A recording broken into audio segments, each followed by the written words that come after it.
Good morning, Abito, Stella, and Gofan. You're welcome to the class, and welcome Joseph Odu.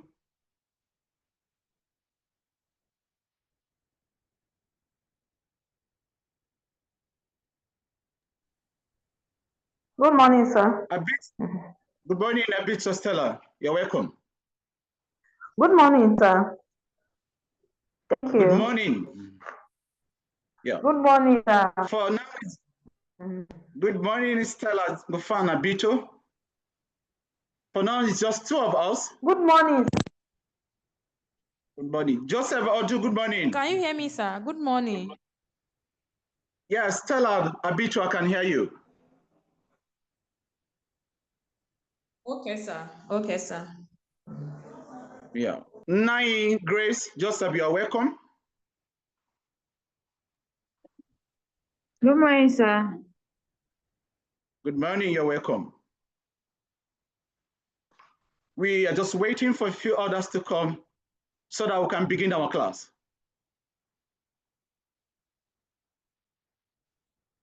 Okay, sir. Thank you.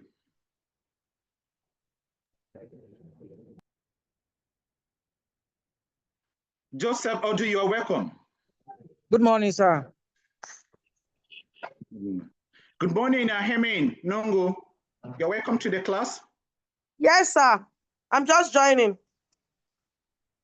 Yeah, you're welcome. We are waiting for a few others to come so that we can begin the class.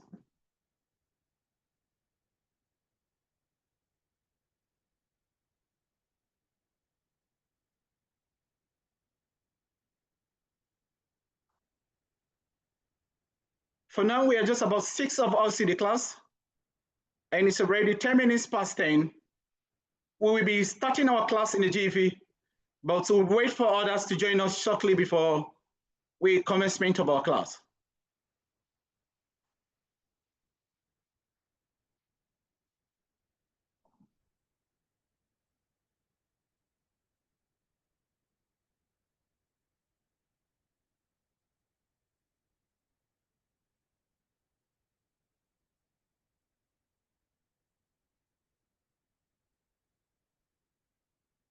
So far, just about 6 of us in the class. Joseph Odu, Nai Grace Joseph, Abito Stella Ngofan, and Aheme Nungu. Great students are welcome. We wait for others to join us shortly. But in the next 5 minutes, we are going to start the class. Tell others to join us, whether they are here or not. In the next 5 minutes, we will start our class. Noted, Okay, sir. sir. Thank you, sir. Thank you very much. You're welcome.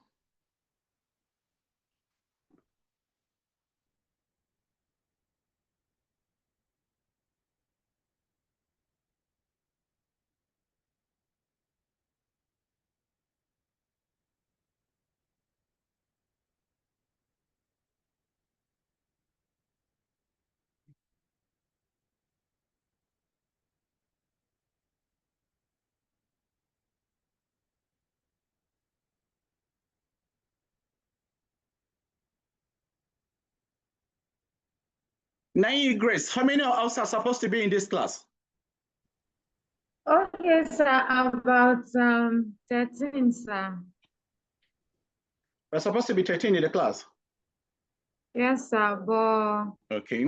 I know we've had other electives, so I don't know. Maybe. Okay, we don't know whether others are part of this. Okay, that's true. Yes, sir. Yes, sir. I see. That is noted.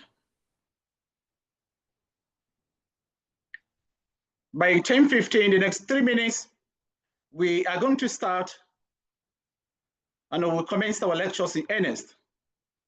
It promised to be an interactive class, a fulfilling class, an interesting class, and it's one of the calls that you may not want to miss when you embark on the journey in PGD Sustainable Social Development. It's going to be an eye-opener. It's going to be a lot of incitement, a lot of informative, a lot of, at the end of the day, it will open a lot of gates for you. For those in social standard, in emergency and humanitarian services, it's promised to be a course that you never want to leave it, to study it and study it again.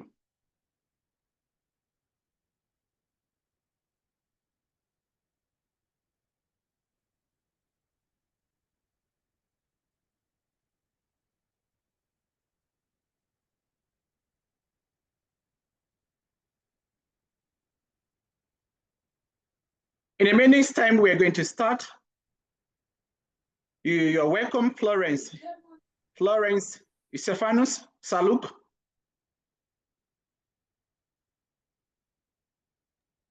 Morning, sir.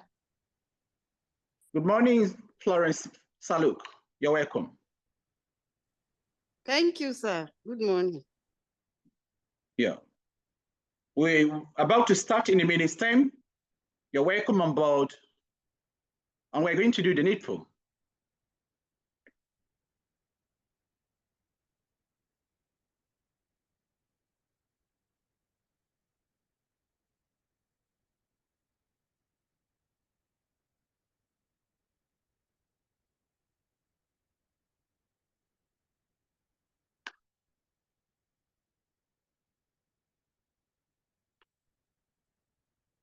It's exactly 15 minutes past 10. We waited for 15 minutes and we are about to start now. And we are going to do justice. Just right now, we will be starting. Okay, sir.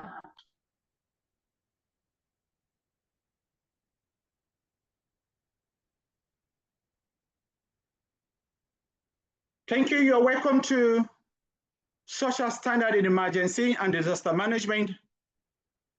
The course is one of the most very important courses. Even though an elective, it is believed that at the end of this class, you will know why it is one of the fundamentals in environmental and social standard framework of the World Bank. And it's also one of the prerequisites that we need to study and we engage when we want to achieve development. We want to be reckoned among global society. Hello, I'm not hearing anything. I don't know whether it's from my end. I think Mr. Joseph is from your end because I can hear him clearly. Thank you. Joseph, I think that should be from your end. It seems you're muted. So you check your end properly, Joseph Odu. Your speaker is muted. It's showing me here you muted it. So unmute it. Please, Mr. Joseph Odu, unmute your speaker and you can hear us. And then you increase the volume. Increase the volume of your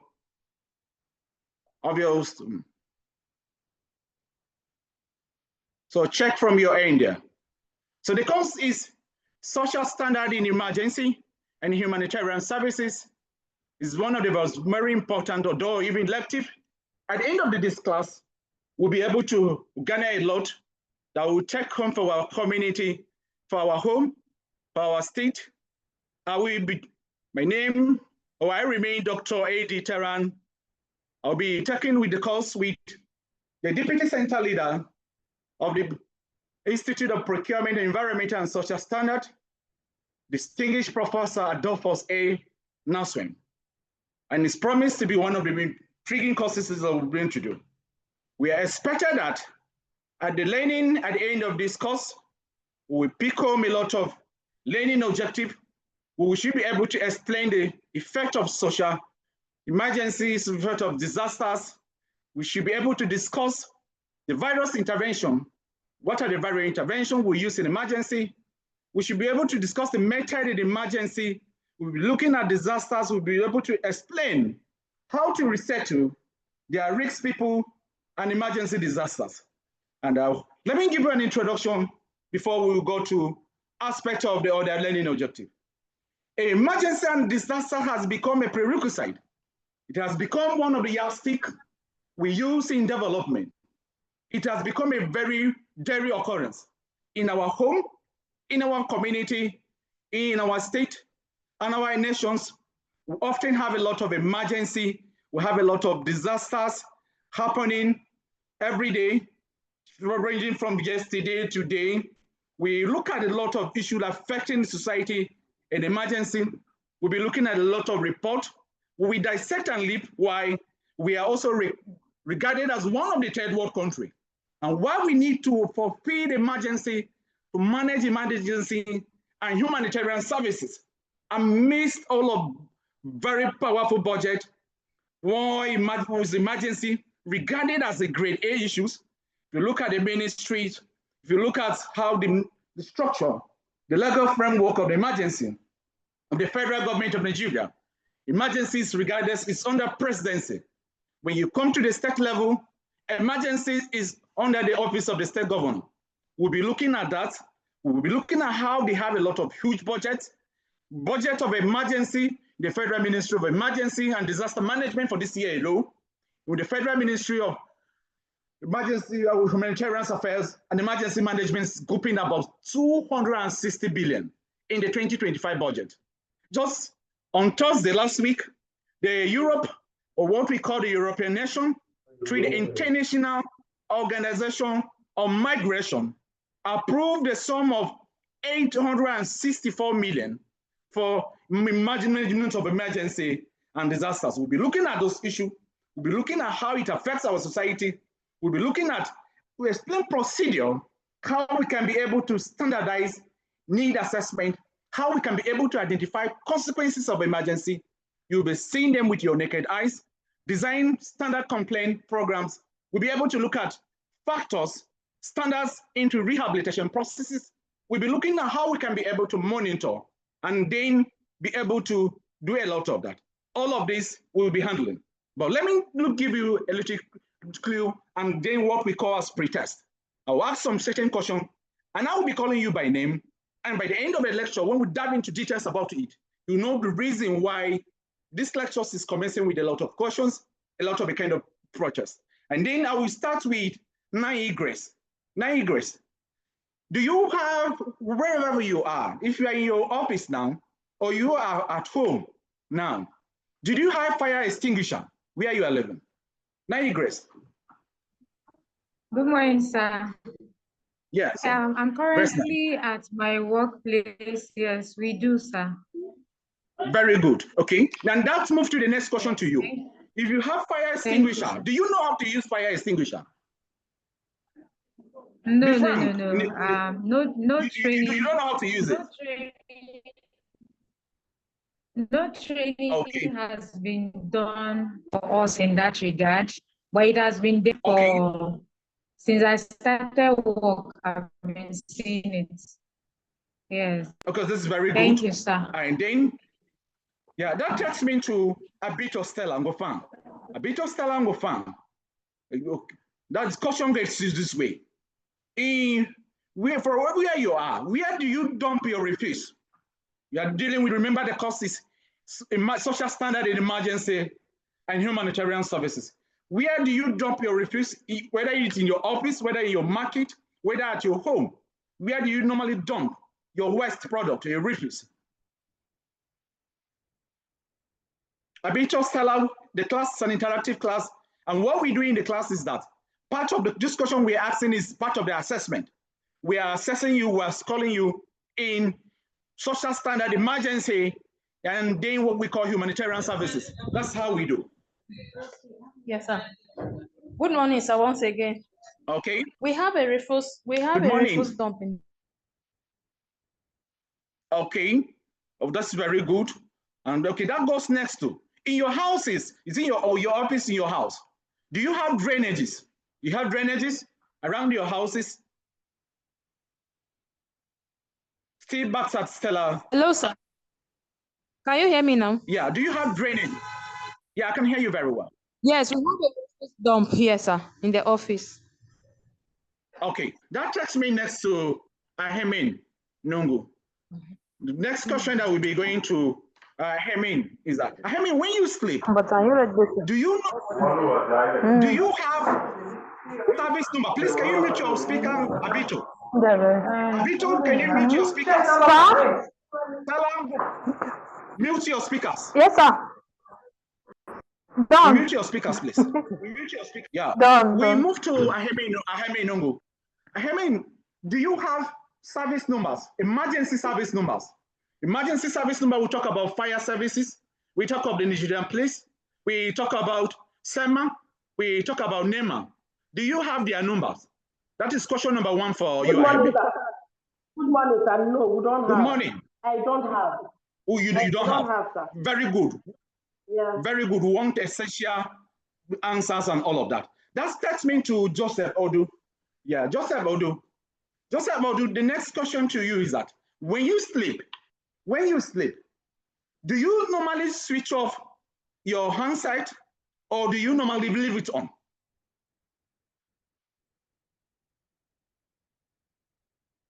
Mr. Joseph Odu,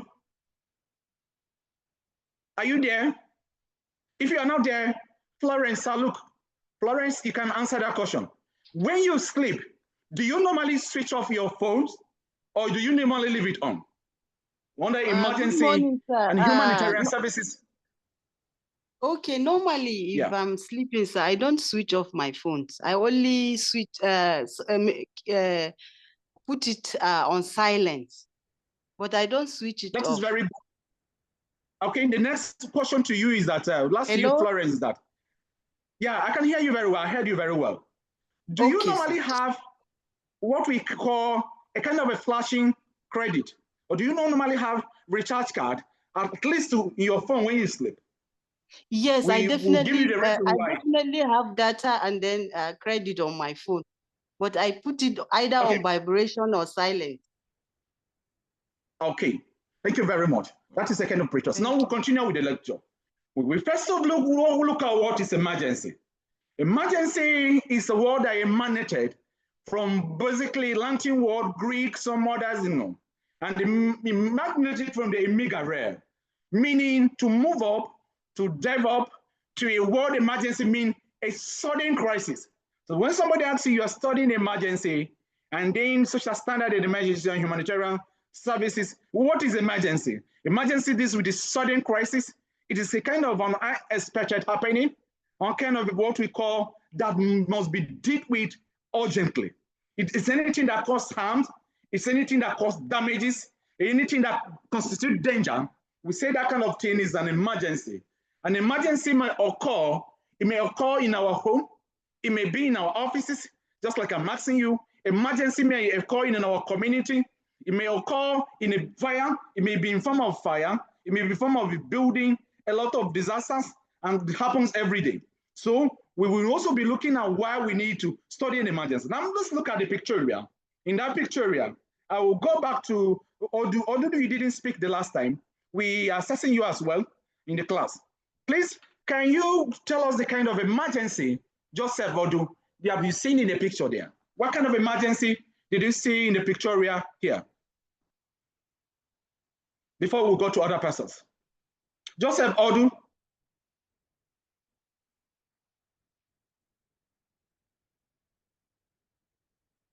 Okay, Joseph Odu is not there. We'll go to Bashi. Bashi, Lawan Wunti. Bashi, what kind of emergency did you see in the pictorial there?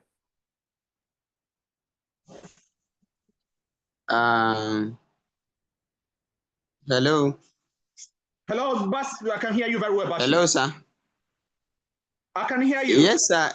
It's a fire incident, sir, and there is a fire emergency. Brigade. Emergency. Yes, sir, and there is this fire service agent. They are there to rescue the fire outbreak. Oh, very good. We will give you, Bashi, we'll give you one bosa for that question. There's a fire emergency or fire disaster occurring in that scene, and you can see some other, you know. And then I'll go back to Nguemo Patricia Akbusu. Nguemo Patricia Akbusu. Apart from what Bashi has said about fire emergency, which other people did you see from the pictorial there? I saw fire service. I think they're about to intervene. Service.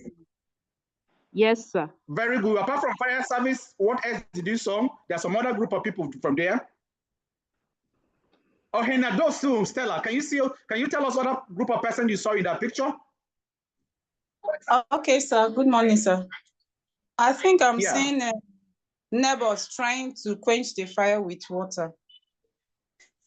Yeah, there's neighbors there. There's some other group of people that are conspicuous. I want you to mention them. They're there. You're right. I agree with you. That is very fine. But other group of persons are also there. Please tell others who have not joined this class to join, if they're actually on part of this elective. Because in emergency and in humanitarian services, we don't shove your hair in your thousands. You must be present when we are shaving your hair. It's just like when we are doing anything, we're trying to rescue you, you must be present. And part of the requirement for humanitarian services, such as standard, is attending this class. And for you that are attending this class, you are here like this, where monitoring is recording, and you have some marks for it. So it's very important for others who have not joined. In emergency, we follow to the letter, we monitor, including those who are participating and those who may have one or two things to do. So it's very, very important. Okay, so I'll move to Nguemo, Akbusu, Patricia. There's some other group of persons there that we have not mentioned that I want people to mention them.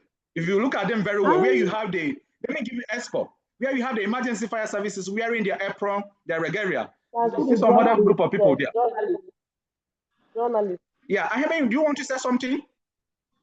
Journalists. Which other group of persons? They are journalists, very good. Journalists, that's what I wanted to implement. There are some media. We have the media and the journalists that are very important in emergency management. And then let's move on. Many scholars and organizations, the emergency management or disaster management, the United Nations for Strategy for Disaster Reduction define emergency management as a kind of an organization, a kind of management of rescue, responsibility to address all issues of emergency, particularly in preparedness and initial recovery steps. They deal with all of the processes. So emergency management involves a kind of institutional arrangement to engage effort of the government, not just government alone, non-governmental organization, not just government organization alone, voluntary organization, the private sector, coordinated ways to respond to needs. Examples of people involved or agency that are involved in emergency management, you can see very well, is that we have NEMA. NEMA is National Emergency Management Agency. It's domiciled only under the presidency, an agency of the federal government that collaborate, coordinate all the emergency issues in Nigeria. Then at the state level, we have SEMA. Then we have other stakeholders, other basic that are involved in emergency, like the Nigerian Police, the Nigerian Security and Civil Defense Corps, the Federal Road Safety Corps, the Federal Ministry of Health, Federal International Organization of Immigration or Office of Immigration, and a host of others. We will be looking at them vividly one by one. We will dissect why they have to be involved in emergency management. Just like I'm reminding you that in emergency and humanitarian services, it is everybody's business. It's the business of Ahemen, it's business of Ahinadosu, it's the business of Bashi, it's the business of Florence, it's also the business of Gopang, Nguemo, all of you in the class. It is not just for government alone, it's for the public sector, it's for non-governmental organization, it is for every individual. And the reason is that in emergency and humanitarian services or disaster management, we have 3 rules. I'm going to tell you the rules. All of you should know the rules. Know the rules today, because I will be conducting tests in this class. I will be known because of emergency, and will be done. And rule number 1 in emergency and humanitarian service, or what we call disaster management, rule number 1 is safety first. Rule number 2 again is what? Safety first. And rule number three again is still safety first. So in emergency or social standard, in emergency, we prioritize what we call safety first. We must be able to be alive. We must rescue people. People must continue before we talk about. And the second rule is still safety first. We will do everything, coordinating, collaborating at the end of the day to have a safe environment. That's why we started with asking a lot of questions. It is expected that all the things that we need to do, we must be able to do to ensure safety. There are basic tips that we need to do. Like people, if you are using Okada, for those of you that use Okada this morning, and for those that use, or for those of you that use your cars, Did you put seatbelt? If you apply on Okada today, just check within yourselves or the number of people you saw within your metropolis. If you are in Makurdi, you are in Abuja, you are in Lagos, wherever you are, how many people did you see them on Okada today that were able to put down their helmet? If they don't put their helmet, it's against what we call emergency and humanitarian services. And how many of them, if you see them in the car, they were able to put up their seatbelt? If you have your car, do you have your seatbelt? And do you normally put your seatbelt? We're dealing with all of that. We'll also be asking, just like we asked you, why did you think that? Was it that you don't have emergency service numbers? Most of people, they don't have their emergency service number. At the end of these lectures, at the end of the class, the reasons why we navigate, you know why it is very necessary. You know why it is important for you to have your own service agencies numbers. And not just only that, you should also be able to know, you will be able to know why then will necessary for all you to also use to have some basic things, like you must have sand, be it in the bucket or containers, just like you see them in the filling station for emergency. If you have fire extinguisher, you don't know how to use it. Why do you not know how to use it? At the end of the day, we even show you some basic tips, how to use fire extinguisher, how you have to stand, why you don't have to be in the direction of the wind or in the opposite direction, but you be in the direction that you can be able to refuel. And then before we continue, let me give you some emergency report that we received across Benue State and across Nigeria yesterday. It's part of the lectures. That's what we do. Just about yesterday, we received some emergency report along Boku, along Anuni Boku Road. We discovered that just after Anuni, going towards Yande, there was a kind of emergency car head clash in a van and a truck. And guess what happened?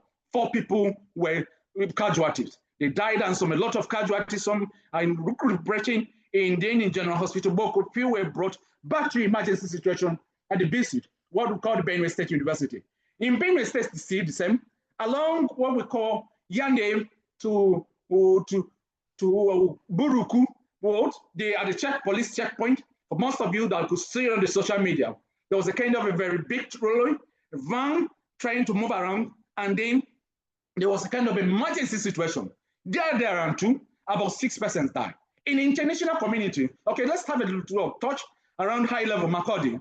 In Makurdi, just about 3 days back, as part of the week, we collaborated around the emergency and humanitarian services along high-level, specifically along Adams Club, where you have an Adams Club. Somebody was frying, where you have what we call akarabos, frying of yams for commercial purposes. A little baby of just about 2 or 3 years, and that's because he just left to pick up 1 or 2 things. The baby was hungry, and the next thing, he was trying to pick up some basic thing from where they were frying of the yams and akara, and he fell inside. That baby burned what we call the 1st, 2nd, and 3rd degree fire disasters or emergency issues. As we talk now, they are trained in the highway to make sure we survive. In the international community, emergency issue in the United States of America, yesterday in Denver. Denver is in the United States of America. An aircraft took up in a Boeing 179 with 179 people. And in trying to land, the exit route could not be able to pick up and started burning. And guess what happened? A lot of casualty involved. We receive emergency report, we receive emergency televisions, how we can be able to curtail. And we'll be looking at typical issues that are facing us in this course. That is just the tips of the iceberg. So emergency management comprises of activities, then including structural. In your building where you are, in your offices where you are, it's also goes back to some questions. Do you have a walkway separate for those with disability? It's part of emergency management. It is expected that any structures, any upstairs we have, you are expected to prepare, just like you see in hospitals, you are expected to have what we call basically, what we simply deal with, what we do is that you are expected to have, not just to have their own walkway. Do you have that in your place? You just check it inside your mind. We'll be handling all of that later. If you don't have, why? It is a structural defect. It is very important. They were supposed to have that kind of environment. They were supposed to have that kind of a place where you are supposed to have. So all of these compose issues of emergency management. And don't forget that in emergency management, you are free to ask any questions anytime. By the time you don't understand, all you need to do is that just raise up your hand. If you raise up your hand, we'll be able to show them, we allow you to talk. If you have some contributions, if you want to share some experience, it's also accepted in emergency management, and we will continue. Then including structural or prevent or to limit or mitigate preparedness. So we talk about emergency involving structural measures to prevent, to limit, to say what we say will mitigate. Where we cannot be able to prevent emergency, where we cannot be able to stop emergency, we ameliorate, we try to reduce it to the barest minimum. It has to do with the evacuation. In most cases, we talk about quarantine, decontamination, as well as rebuilding society after natural. We move further on. We'll be looking at different type of emergency. We'll be looking at a different kind of emergency and disasters. We'll be looking at the nexus, the connectivity, the bearing between emergency and disasters. So it's basically a course that they have designed by the National University Commission. It is a course that has been accepted and incorporated by the Institute of Procurement, Environmental and Social Standard of the Joseph Sawu Antaka University. And let me also remind you that this very course now has gone global. In primary school now, where we are test running many issues, emergency and disaster management is studied as safety management. It has become, it's no more an elective like what we are doing here. For those of you that will continue, you will begin to move further when you move to what we call, even in masters to PhD level, you also be getting. Emergency issues is also one of the most sought issues in the country globally now. It is where you have a lot of jobs, a lot of NGO that you have in the country, more than 100 NGOs. If you talk about NGOs, even in Benin State here, if you talk about 20 of them, about 15 or 70% of them are under emergency. And most of you, at the end of the day, when you attend a lot of interview, even job, those of you that will want to navigate, basic issues will be as a lot of question is under emergency management. So you'll be able to know that very well. Each year, more than about 900 major catastrophe, what we call higher emergency event, shatter life. They destroy lives, they assess, they kind of communities, the kind of geographical region, they do a lot of damages to our society. We will be looking at all of that, where you just kind of turn it back. You look at Gado Villa, places like Urukum, places like Wadata, places like Achusa, what emergency, what disasters has causes a lot of damages, causing a lot of unemployment, causing about a lot of health risks. We have 7 people now, about 3 other people, they have left. I don't know whether it is network. We take cognizance of that. If they are not network, we in emergency and disasters, we take it very seriously. We have region where a lot of things are happening. Let's take, for example, remember in June, just June this year, the 2025 Mokwa. Mokwa is in Niger State. What happened? About 150 persons lost their lives. Over 200 persons in Mokwa.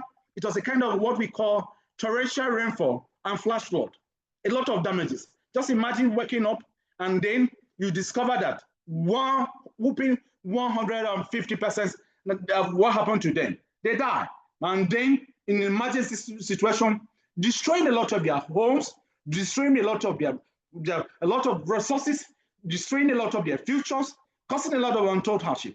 Let me also remind you that one of the fundamental reasons why you are in government, why you are president, why you are a governor, why you are a chairman of local government, and you were seeing you as ambassadors of emergency and disaster management or humanitarian services. One of the reasons why you are is because of this course, because of emergency, social standard and emergency and humanitarian services. And I'll tell you a reason. The reason is that when you swear an oath, if you are a governor, if you are a chairman, you are even a president of the country, is for 2 things. So I do solemnly swear that I will protect the lives of the people. First thing you have to say, you protect the lives of the people according to the Constitution of the Federal Republic of Nigeria and ensure their welfare. So if you are a governor, if you are a chairman, you are a president, and the reason why emergencies also, just like I told you, is domiciled under office of the president, under office of the governor, is because of its importance. It's also what we call grade A. When we talk about emergency issue, it is not elective again. In study of sustainable social development, emergency including the ministry including Seman, including Lehman, including all the they are under grade A. So you look at somebody wake up in Mokwa. Mokwa is in Niger State. About 100 people lost their lives. By the time we carry out evacuation, by part of movement and a lot of issues, it was discovered that a whooping more than 173 people died. Just imagine. And emergency does not know any bound. Whether you are a general overseer, whether you are the head of authority, whether you are a president, whether you are a governor, whether it's involving your home. Emergency may happen to your sister, it may happen to your brother, it may happen to your in-law, it may happen to your maternal home, it happened to your paternal home. It has become a prerequisite, very necessary for us to study. Not only that, the same emergency of 200%, recently, what we call a genocidal attack in Yewata local government, Gumalo, of Benue State. You know what happened? About 200 people, they were attacked specifically on June 15, and a lot of all of the 200 people. It took a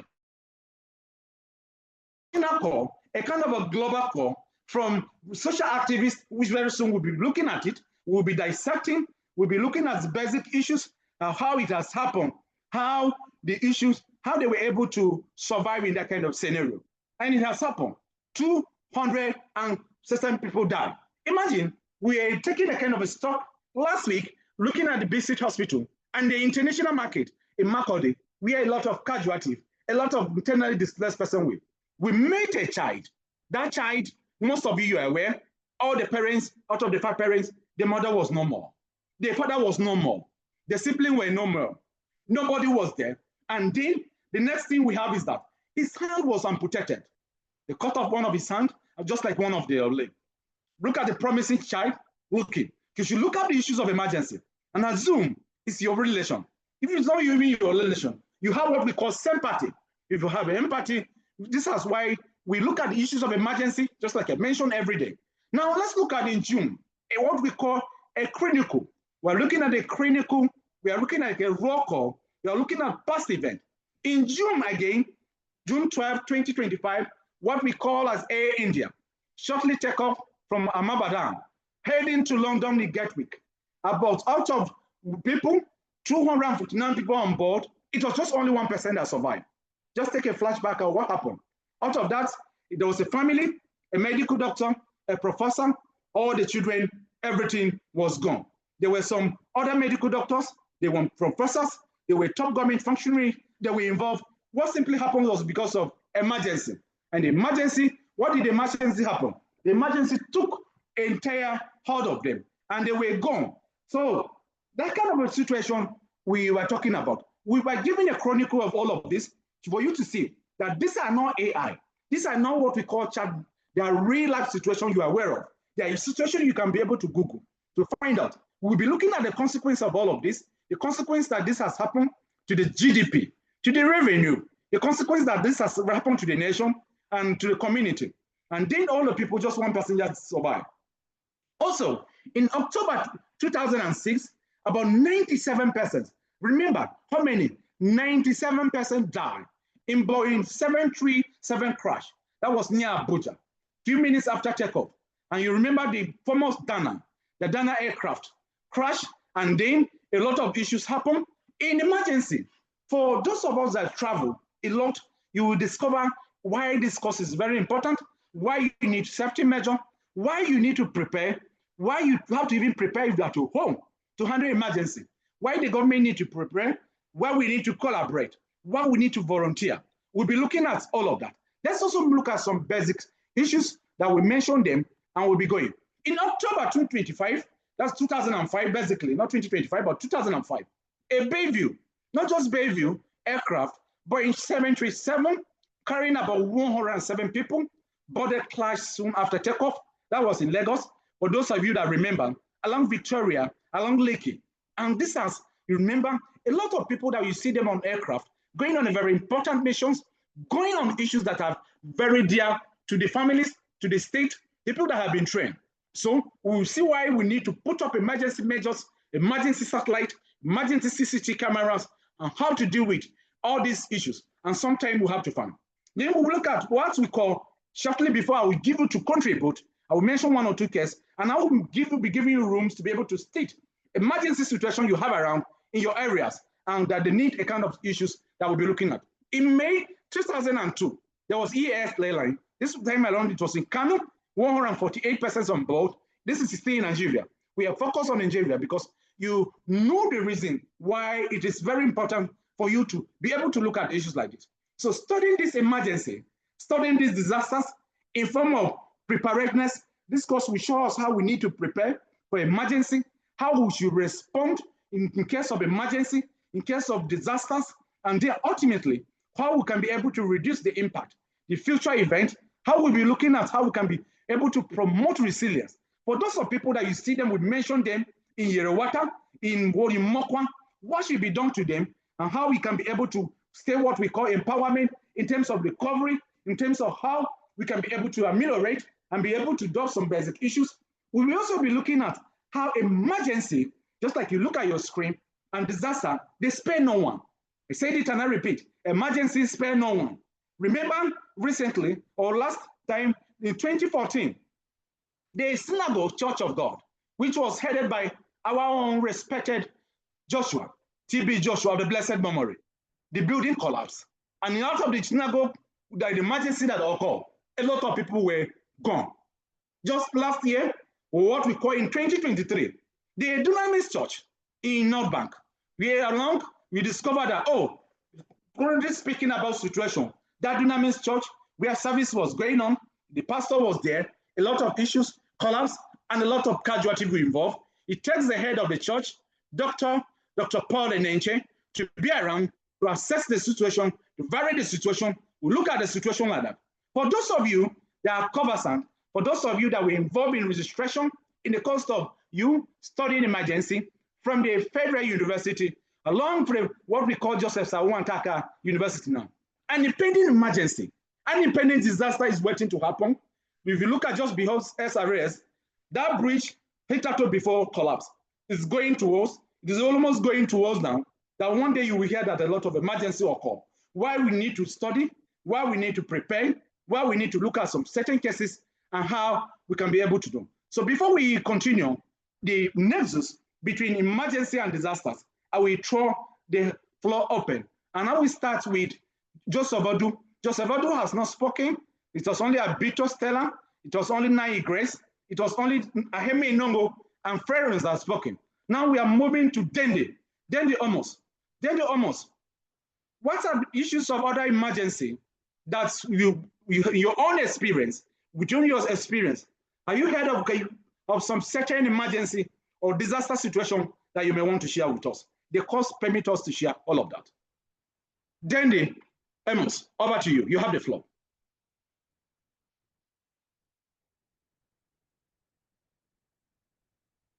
Is Dende Omos there? Okay, we'll move to Akbusu. Akbusu.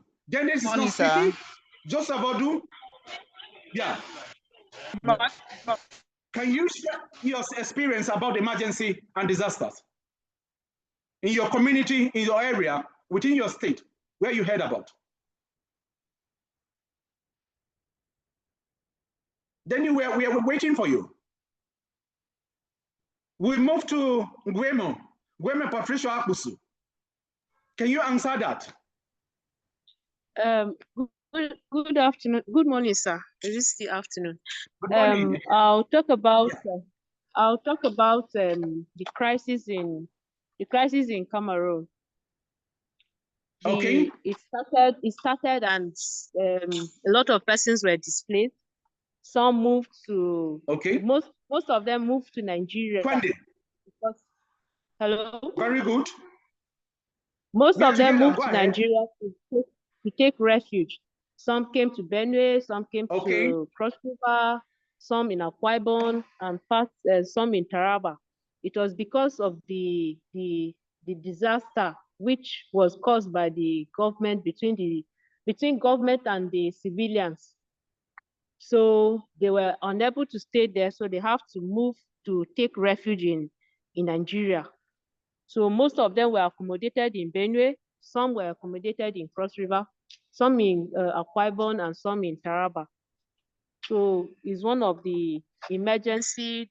This is in a crisis setting where the Cameroonian government, and the civilians had a misunderstanding, and it led to that. Thank you very much, Wemon Patricia Akbusu. That is a robust experience. So you see that emergency cut across the country. What she actually says is true. If you move around the Cameroon, moving towards a lot of these refugees, they are not IDP again. We call them, when they are moving from a certain country to another, we call them refugees.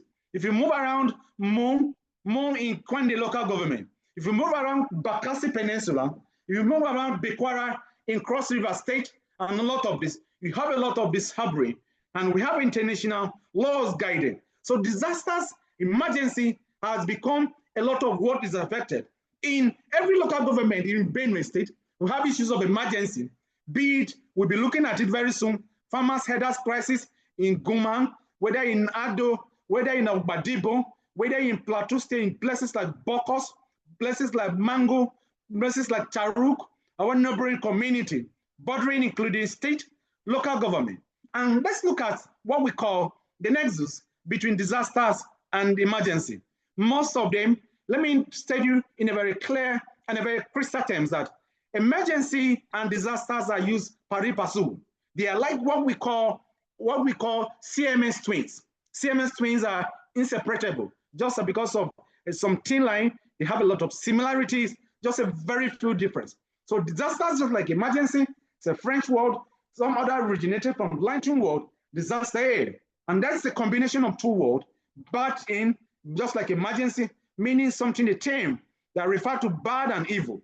And the term can be used for personal strategy, even including personal, if you have issue like personal strategy. When it happens, say, Tofiakwa, hey, it has happened. That is a disaster.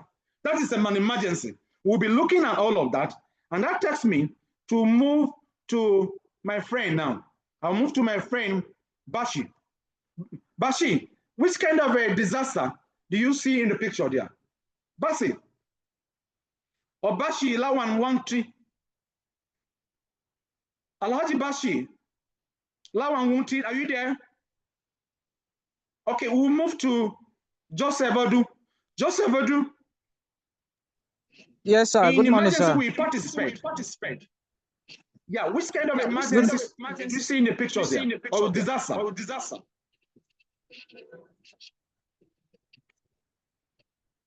I'm seeing a fire, sir. Can you answer that? Okay, fire. So we have different, we'll be looking very soon. We're looking at different kind of emergency. Can you mute your speakers, please? We'll be looking at different kind of emergency. We'll be looking at different kind of disasters that occur, resulting in terms of animals, causing a lot of injuries, causing a lot of damages. Just look at what the damages of what that fire disaster has caused. The sustainable environment, the green environment there, the flowers, the trees, and everything in that picture all has been damaged. We'll be looking at all of that. Then we'll also be looking at what we basically be looking at look at this kind of disasters. In the kind of disasters, which kind of disasters do we see from the pictures here? Stella, a bit of Stella. From the pictures there, Gofan. Stella, Gofan, a bit. Which kind of disasters can you see from there? Which kind of emergency or disasters can you see from that slide? Okay, we move to who we see. Because in emergency, we check you, whether you are listening to your lecture or whether you still log up, you just log on and drop your phone and you leave, and we assess and we give marks. Just like I told you, we make sure where you don't just have, everybody must be able to participate. Yeah, have you seen it now? Sir. Yes, sir.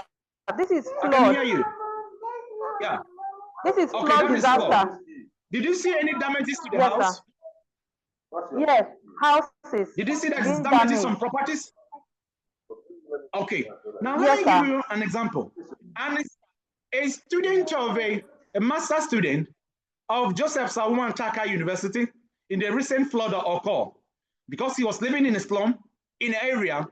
All his documents, including the result that he received, the first degree, was engulfed in the flood disasters, and we have what was totally damaged. As we're talking now, the process is on, and how he had to swear affidavit, go back to court, and then we begin to, just like they don't give certificate twice. All you need to do is that certificate will be given to you once. We see the effect of disasters, effect of flood, and you can see a lot of that. If times are equal, like a physical, most of these other classes, we make sure we give you a lot of videos on disasters happening. So in the contemporary academia, in disasters, the consequences are inappropriate and the risks are a product of vulnerability. We look at the product of vulnerability. They may be caused by negligence. It may be as a result of bad judgment. It may be as a result of hurricane or result of fire, as a result of flood. Now, let's look at the World Health definition of disasters. According to the World Health definition of disasters, what we have to, let's move back to Nai Grace. Nai Grace, can you read the World definition of emergency and disaster there? Nai Grace Joseph. Yes, sir. Yeah, read the World Health definition of emergency the World Health Organization. Yes. Yes, sir. The World Health Organization, WHO, defines a disaster.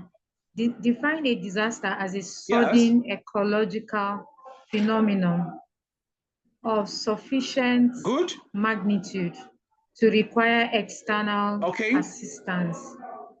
It is also defined as any event typically occurring suddenly that causes damage, ecological disruption, loss of human life, deteriorating, loss of human life, deterioration of health and health services, and which exceed the capacity of the affected community on a scale sufficient to require outside assistance. Thank you so much, sir. Okay.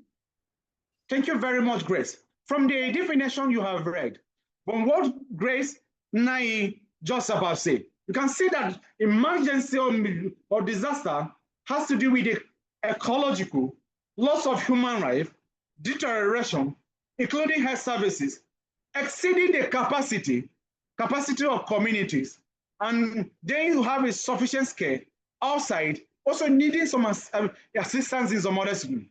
So disasters are commonly leading to situations occurring to diverse situations in the world. They could be in a sparsely populated area.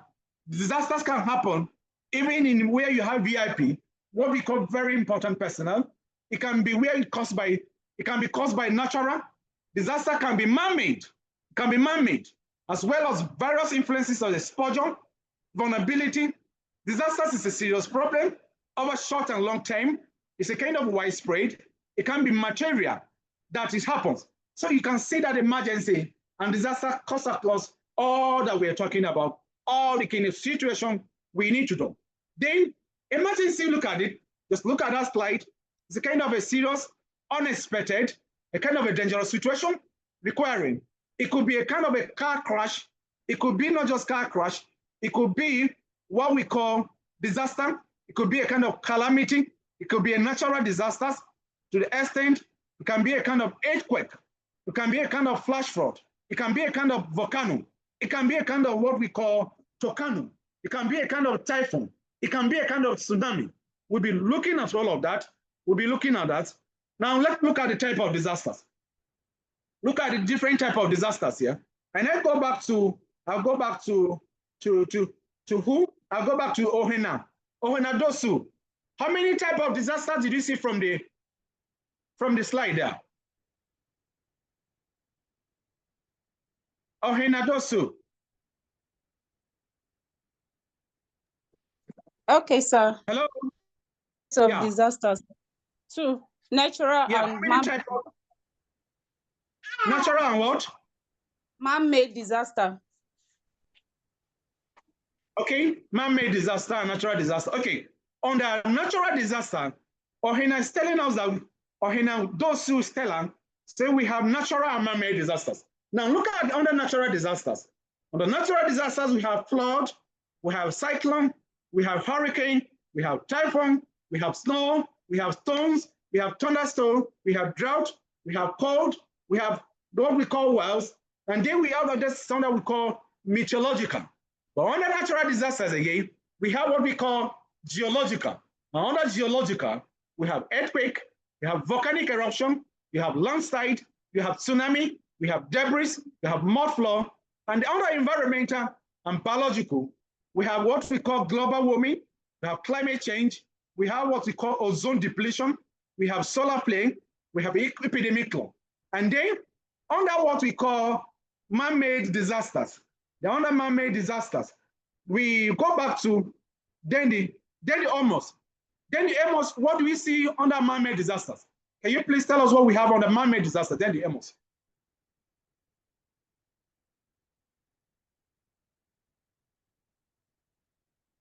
If Dandy is not there, Florence, please. Florence Saluk, can you tell us what we have under man-made disaster? Good morning, sir. We have under man-made disaster. Okay, good morning. Go ahead.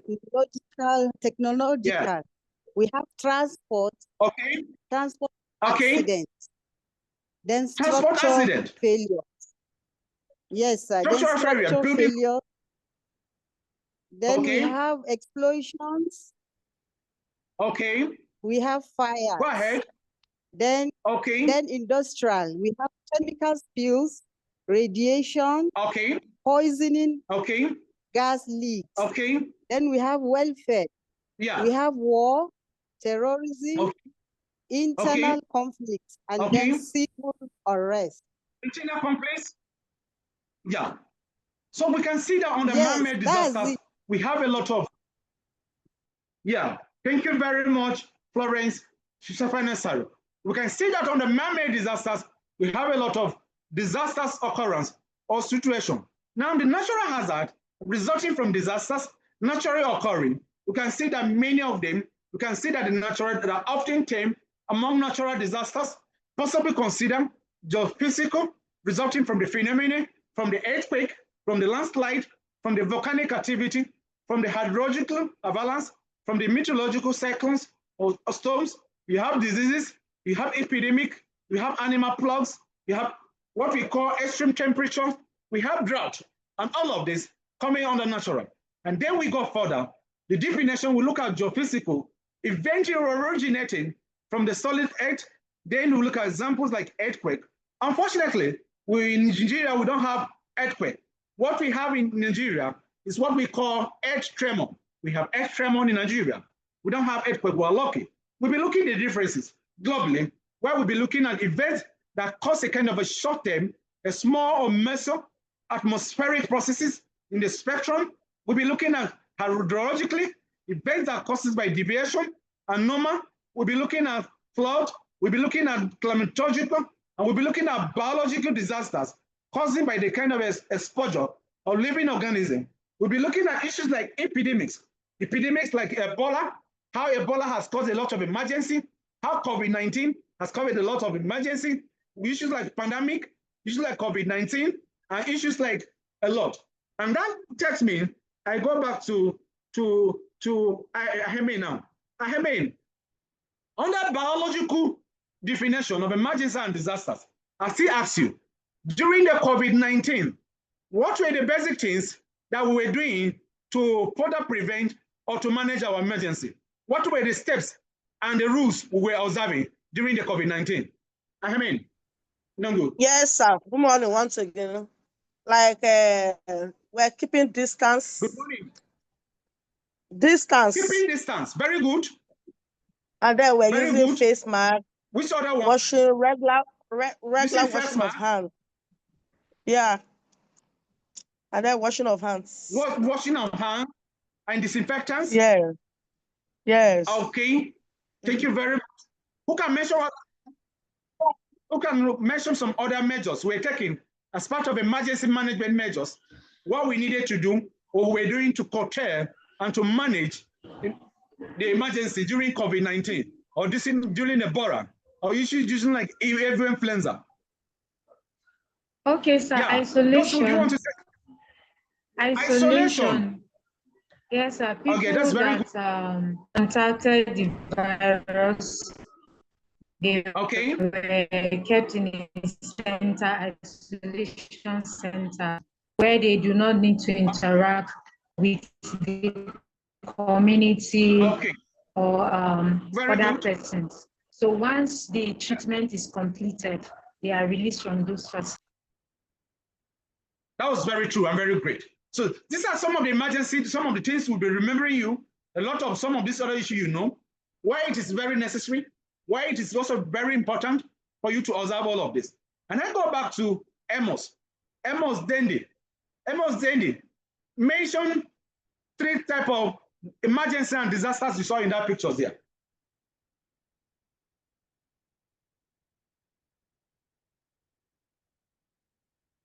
Chidinma Ulowoga. Chidinma, can you mention, you are just coming, can you mention 3 types of disasters we have or emergency in that picture? One of them is accident. A case of accident. Yes, sir. Okay. Then flooding. Then drought. Okay, flood. Drought. Yes. Very good. We give Chidinma, even though she came late, 1 bossa for that. Thank you, sir. Thank you very much, Chidinma. Now we also, apart from the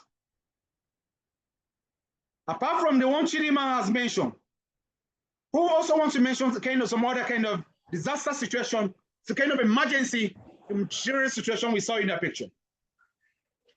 Okay, sir, water contamination. Water contamination. It's a total water contamination. Causing a lot of harm from there. Look at people's home. These people, they need a canoe. They need to use a boat. Look at a baby, a woman carrying a baby and at the tender age, but because of disaster situation, because of emergency situation, it's not health-wise. You have to pick a baby. Look at how somebody's property, an SUV, a car that have been ravaged by inferno, totally causing a kind of destruction that has left a lot of faith. So that kind of situation you find in emergency and humanitarian services. Then we look at technological failure, breakdown of the system or equipment. There, most of you in the offices, in your houses, you have what we call electrical spark from the socket, from your salons, from your car, causing a lot of disasters, a kind of use of engineering standard, where a lot of quarks, you introduce a lot of quarks in building, you discover that the foundation using substandard materials, causing a kind of structural collapse. We look at even bridges. We just mentioned one just before SRS coming to the Joseph Sawantaka University, waiting for an emergency or disaster to happen, and a lot of that. Well, a lot of this has effect, a kind of technological effect on what we call emergency. Then we look at industrial disasters. Causes in industrial companies is either by accident, by incompetency, by non-expert. We remember the cause is social standard in emergency and humanitarian services. And we say, what we have to say, that we have 3 rules. We have safety first, safety first, safety first in emergency. That has become necessary. There's a prerequisite because of daily occurrences in our home, in our community, in our state, globally. We mentioned a lot of disasters issues, a lot of emergency, why we need to mitigate, why we need to prepare, why we need to put ourselves in order, why we also need to study the cause to be able to reckon. And we remember we also told you that one of the reasons why Nigeria is regarded as a 3rd world country, as a developing country, is that its inability to manage disasters. You travel out, you move about to the study of this cause, you are looking at Nigeria as a kindergarten. You've been looked upon as a baby. People who cannot be able to manage their disaster. People who cannot be able to take care of people when they are in a disaster situation.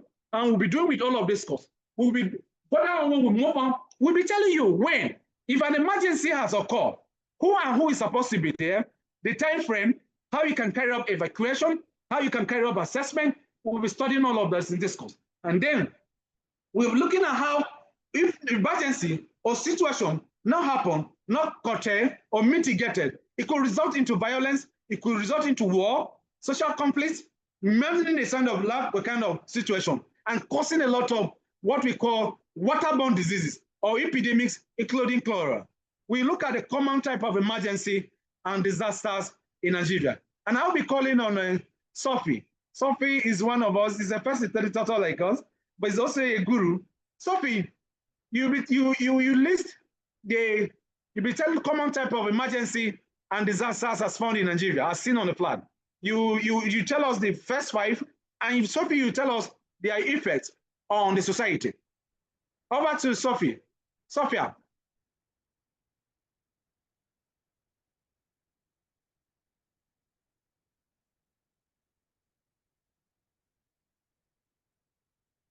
Sophia, are you there? Yes, sir. Good morning. Okay. If Sophia is not, we will move to Ngwemo. Ngwemo Patricia Akusu. How many common type of emergency and disaster? Okay, Sophia is back. Sophia, please, can you look at the common type of disasters we have here on the slide? You will tell us and tell us the effect of this kind of effect of these disasters on our society, on our state, and our country. Okay, first I can see flood. Yeah, flood. Yes, and one of the effects of flood in the environment or society is displacement. When there's flood, it tends to displace the affected community. Okay. Yeah, then also there is fire outbreak and road. Okay. Fire outbreak. Yeah, that causes destruction, mass destruction of lives, people losing their lives, people losing their property. Okay. The fire outbreak and okay. Thank you very much. Thank you very much, Sophia. For an emergency and disaster coordinated effort is collaborated for, so we join hands together to be able to us to manage emergency and involving humanitarians as well. We'll move to Ngwemo. Ngwemo Akusu, can you mention some of them that you saw from there and then their effects on the society, the damages they have on our society? Ngwemo Patricia Akusu.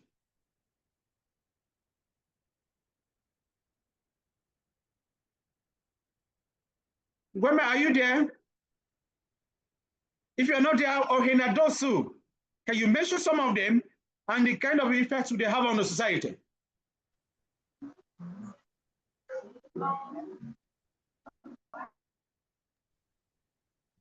Hello, sir. Yeah. Can you go ahead, Gwemo? Yeah, we can hear you. No, this is Ohena Dosu, sir. Yeah, Ohena Dosu, we can hear you. Go ahead. We have building collapse, which affect. Yes, sir. It's like the example you just gave at Dunamis Church. When we have building collapse, it affects human beings and properties. Okay. Then we have the next one. This drug example in the northern region. So I can't really talk about that. I don't know it. The next one. Then the last one, not out. I don't know if it's my phone. It say oil. What example? I think the slide is. Village. Stop. Yeah, oil spillage. What is the effect of oil spillage? Oh, sir, sorry, I can't talk about it, sir. Sorry. Oh, we have a lot of some. Nay Grace. Nay Grace wants to say something. Nay, go ahead. Okay. Oil spillage. It causes diverse kind of sickness, like among those that dwell there, and then they are not able to get good water. And we also have the environmental aspects. They are not able to farm because of the impact of such on their land. That is very good. You also have, in that kind of situation, you also have issue. Scarcity of water. Okay, we can hear you. Go ahead. Okay, I just want to talk about the drought, the effects. Okay. It have a significant impact on the environment, economic and human well-being.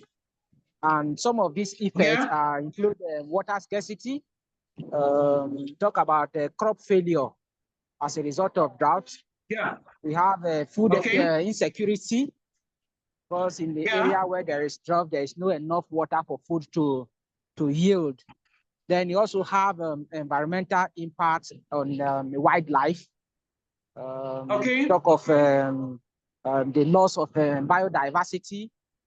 All these are one are environmental impact of the drought. Then we have also on the human health impact, which include the waterborne diseases. We talk of malnutrition.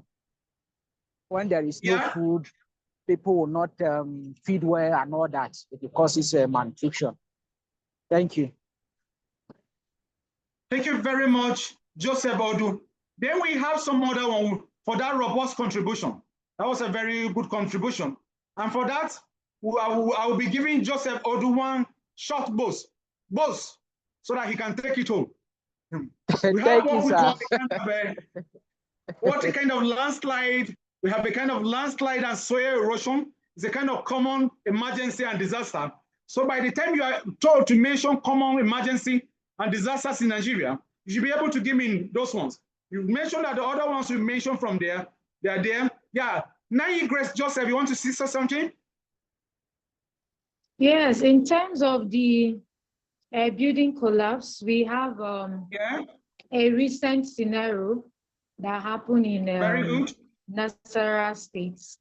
A flyover that was built and it was commissioned, and after 3 weeks, it actually collapsed.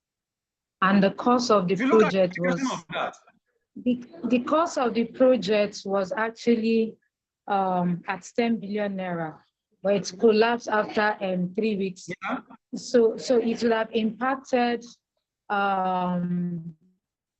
like in terms of accidents, maybe the lives that might have been lost. I don't know if lives were lost, but if it happens that way, lives would have been lost, and it will also, maybe some of those lives might be breadwinners in their homes, and it can lead to a lot of challenges that you have to cope with. Thank you so much. Thank you very much, Grace, Nai, Joseph, for that robust contribution.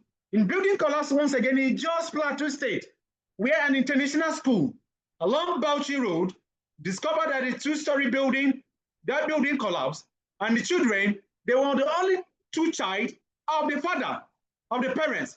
The parents have those two child, the two boys. All of them died in that clash last year in Jos Plateau State. What happened to the parents? The parents couldn't take it. So the mother died a week after, and the next thing, what happened to the father? The father also collapsed and died. So I'm old enough, I look at this age, I cannot be able to give birth again. I don't have my only two sons. Look at the dangers, look at the effect of the kind of emergency that we may have, and all of that. How come my two children doing very well, distinguished scholars, handsome enough, promising? I'm hoping that at the end of the day, they may be able to take care of me, invested of them. And then the building collapsed, and the emergency happened, and disaster, they died. The parents went, the what? But at the end of the two of the parents went within a twinkle of an eye. So these are the effects of physical disasters. If you equate them in monetary terms, a lot of damages. Some of you have a lot of critical examples. This can happen to your parents, can happen to yourself, can happen to some of your friends, can happen to a lot of people you know. You know the reason why emergency and the social standard emergency and disaster has to be taken seriously. Then you have issues like heavy winds, thunderstorm. Then you have medical epidemics and pandemics. We mentioned Ebola, we mentioned cervical cancer. Cervical cancer is causing a lot of damages now, but that is why on the emergency and disaster management, we make sure that children, especially girls under the age of 8 to 14, are vaccinated and immunize in their secondary school. But most of you who send your children in school, you don't know is that we made it a policy that they must be vaccinated, they must be immunized in such a way that that can be done. We look at medical and pandemic and disaster, such as fever, polio. If you go to the northern part of Nigeria, what you discover a lot of impending emergency disasters. Polio issues or cases have reduced. What we call dangurugu. Dangurugu has reduced drastically simply because of a vaccination issues of polio, where we can be able to do. And then chicken pox, among others. Then the other part of what we call emergency or disasters is the farmers' headers clashes. The farmers' headers clashes is all over. It's happening. You can see that in some part of Guma, in Agatu, in Agbadibo, in Otukpo, along Utankon axis, heading to Ado, even in some part of Logo, Katsinala, Ukum, Kwande, almost everywhere. In Plateau State, the situation is not the same, just almost the same. When you move to Borono, in Borono State, places like Dikwa, when you move places like Chibok, going to other in Kaduna, around Kafanchan, situation and all of that. We have a use of emergency, even in Abuja. Abuja is some part of Abuja where we have it's not left out in terms of a landslide, in terms of building collapse, along issues like goods that move around, issues like Jabi, going towards airport, Lupe, to have their own part of the Shia and Lokogoma. We'll be able to look at communal classes and what we call interethnic classes and religious, managing a lot of disasters. Apart from that, we mentioned some other issues like kidnapping. Kidnapping is also part of disaster situation. When we talk about kidnapping, we talk about issues like terrorism, like what could happen in what we call in Yerewata and in some other part of Nigeria. There are issues of emergency. Now, let's look at disaster mitigation measures. How can we be able to mitigate? If you are asked how we should mention common disaster, this looks like an exam question in Nigeria. It looks like an exam question for PGD that are studying this course. If you are very careful in this class, you know where the direction of the exams is going. That is how we handle in disaster. You may be asked to mention common type of disasters in Nigeria. Remember, the disasters we have in Americas are different from the ones we have in Nigeria. And the ones we have in Europe, they are different. And then you may be asked, what is your solution?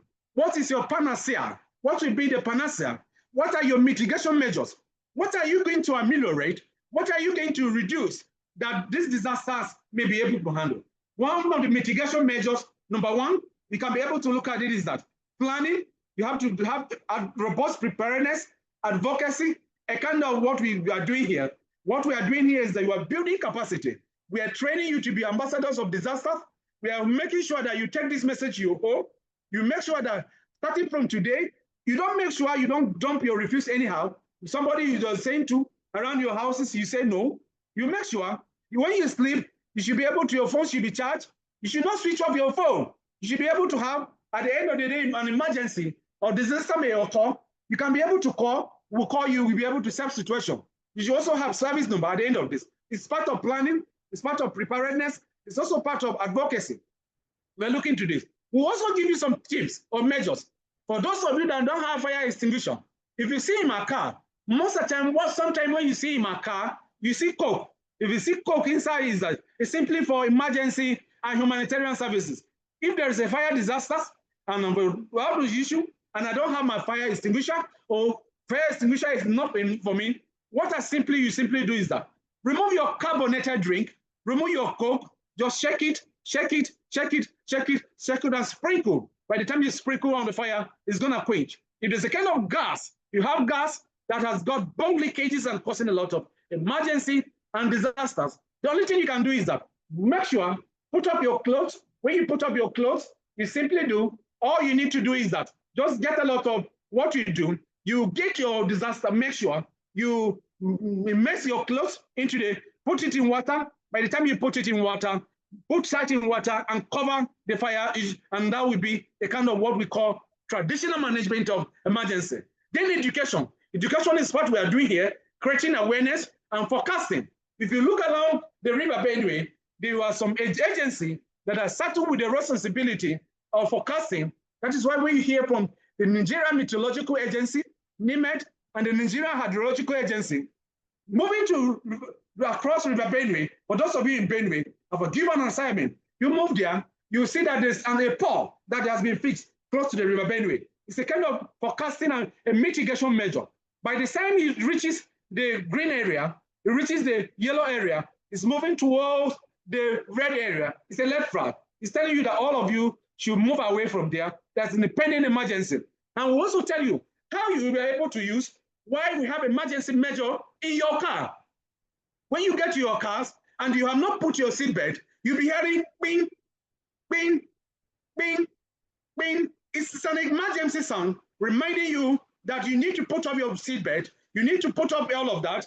And then where we also have emergency alarm for home, where we need, in terms of fire disasters, where we need to put your house part of preparedness, we are moving towards building houses that are fire resistant. When you have those kind of houses, there cannot be any fire resistance, or the fires will not be able to, even roof. We are moving towards that. We move towards the use of dike, where you have some building, you have a lot of modern management structure. We talk about situation where you make about that. Oh, in the mitigation measure, we're trying to reduce that kind of situation. You have a situation whereby they are soundproof. If they are even making us, you have soundproof management or mitigation measure. Then flood control measures like dam. All you need to do for recurring decimals, having a lot of fire disaster, flood disaster in Benue, you build what is known as buffer dams. All the water that is lingering around the International College, moving to what we call, like it happened last week in Makodi, moving to the mega station. The water is channeled, building some dike, building some drainages. You harvest the water and channel it to dams, and those dams are used where you have drought, where you have some certain issue, and it's not wasted away in management on buildings, in lavas and drainages. Then there's also installation of fire alarms. You install fire alarms. Where you are now, do you have fire alarms? They should be installed, extinguishers, reticles, and then safety measures. There should be fire-resistant barriers and regular maintenance, maintaining them. Then you also adhere to building standard code by building standards, not involving quacks, where you bring quacks. No, we don't accept. Make sure you use engineers, involving civil engineers, electrical engineers, mechanical engineers, architects, surveyors, trying to make sure that they are not built on drainage spots, where you are supposed to be a government reserve area, meaning as a disaster-prone area, they should be moved away from that area. Then infrastructural development, like dualization of road. For those of you that move around Abuja to Kefi, to Akwanga, to Alapia, Makodi, Otukpo, back down to Enugu, because of the dualization of the road, it has reduced a lot of accidents now. The road built by the Chinese construction firm is part of the mitigation measure. If you have good roads in your villages, you have in your communities, you have in your state, you have in your street, you have everything, you'll be, and then that is installed, not just with that, with a lot of signs, a lot of road safety measure, and you observe them strictly. That will be a kind of mitigation measure. I'm involved at driving, and then you fix a kind of speed limit. You don't speed beyond excess taking of alcohol, and reckless driving in emergency and humanitarian services is prohibited. It's not allowed. And you also avoid driving mostly in the night. And then another mitigation measure in terms of biological, in terms of other disaster, is use vaccination. Mentioned that before, that they could also be immunized. And then medical emergencies. Then, because you have the issue like drought, there could be irrigation system for drought-prone areas, reforestation. You have that kind of situation. You have oil spirit, that kind of thing. In that kind of like you have in the Ogoni area in the Niger Delta region, you can have what is known as remediation. Remediation is the cleaning up of the environment and planting of trees, making sure even with glasses that can be able to harbor, solving a lot of issues, just like it was mentioned by Joseph Otto. Then you have a kind of security, a kind of surveillance in security, where like it happens in Yewatan, where like it happened in Mokwa. Make sure you have security situation, you have security that are on ground that can be able to have very good areas and then mop up, including, we'll be showing you how that is done. Disaster management involves planning, organization, is a kind of disaster to minimize, to protect people, not just to protect people, to prepare people from recovery. It includes a kind of preparedness, responses, a kind of recovery, and a kind to reduce disaster situation. at this very point, I will give room. If there's any point, if there's any contribution, if there's any questions, if there's any addition, if there's any a kind of a subtraction before we continue. In emergency and humanitarian services, we will be glad. Even if you don't want to ask your question, you can drop your question in the chat box. I'll be able to look at it and answer. Now, let me open the floor. If there's anything you want to answer before we continue, or any question, any addition, let me know.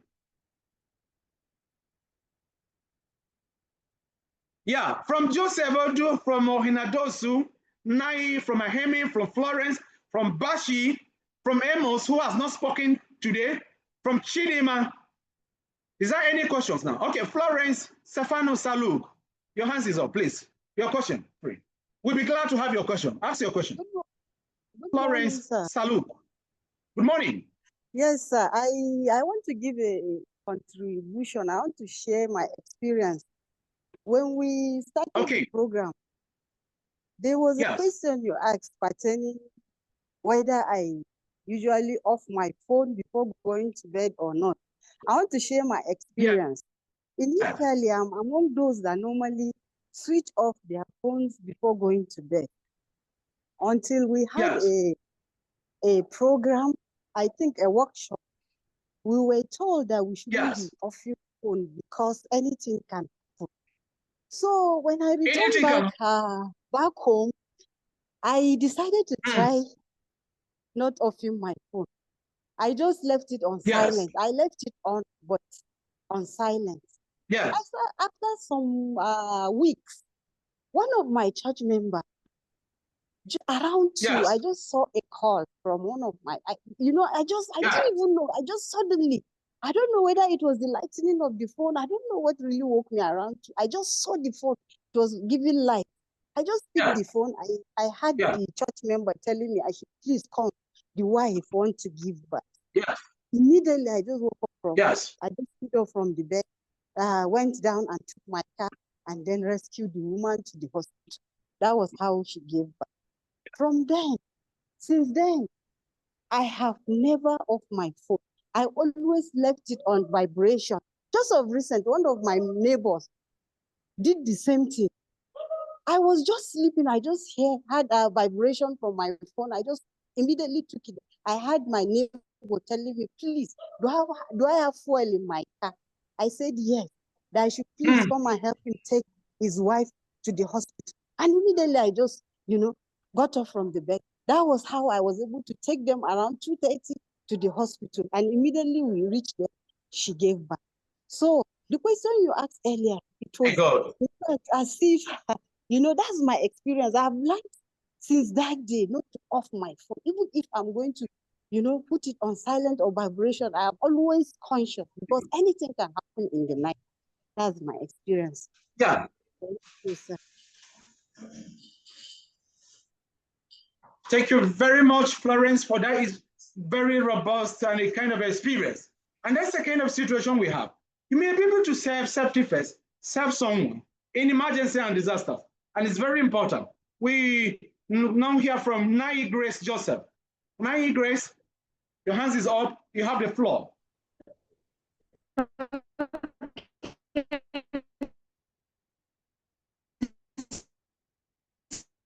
Yeah, go ahead. Thank you so much. Thank you very much.